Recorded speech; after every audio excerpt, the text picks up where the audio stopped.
Voici ma nouvelle invention, un simulateur de voiture destiné à m'apprendre à conduire.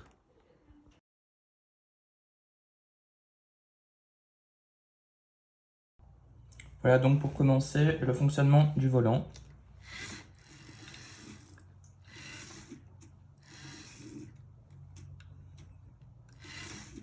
Il est important de préciser que le moteur va détecter non pas le nombre de degrés, mais la vitesse de rotation. C'est-à-dire que si on tourne rapidement le volant, le petit moteur placé ici va tourner très rapidement. Les informations sont transmises en Bluetooth, il est donc important de bien connecter en Bluetooth ces deux briques. Nous remarquons aussi que grâce à un petit programme, lorsque l'on tourne le volant d'un côté, le robot, la voiture va nous envoyer la distance de ce côté-ci, et quand on tourne le volant de l'autre côté, le robot va nous envoyer la distance de l'autre côté.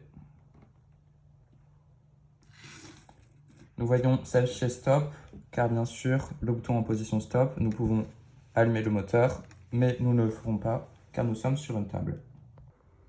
À présent, les roues arrière.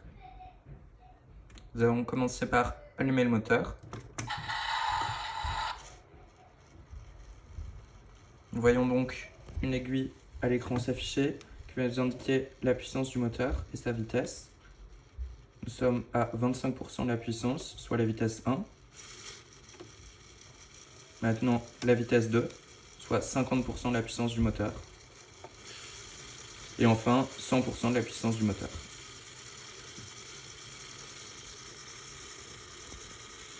Le bouton ici va donc permettre d'aller en avant ou en arrière.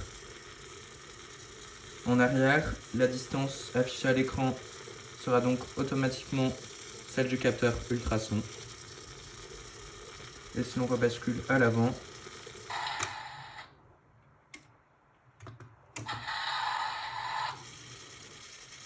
l'aiguille s'affichera, sinon ce sera à distance d'un côté ou de l'autre côté.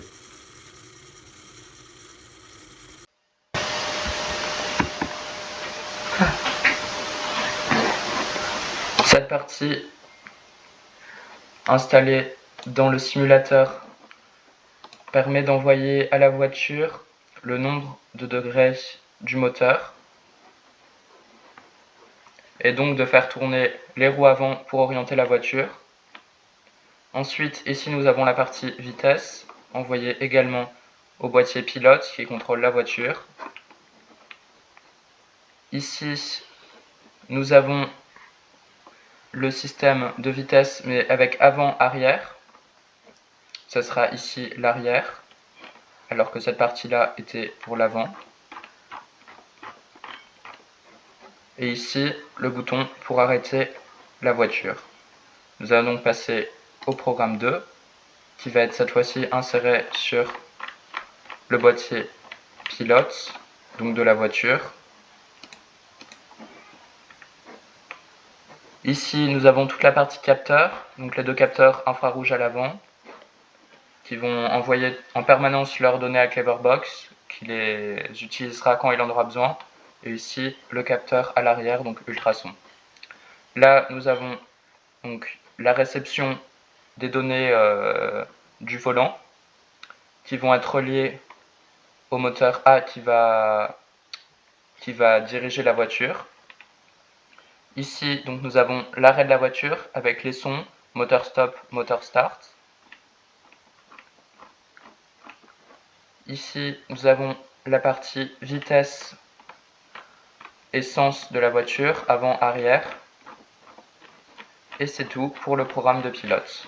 Donc ces deux programmes sont téléchargés, le premier sur Cleverbox, le simulateur, et le deuxième sur la voiture, le boîtier pilote. 3.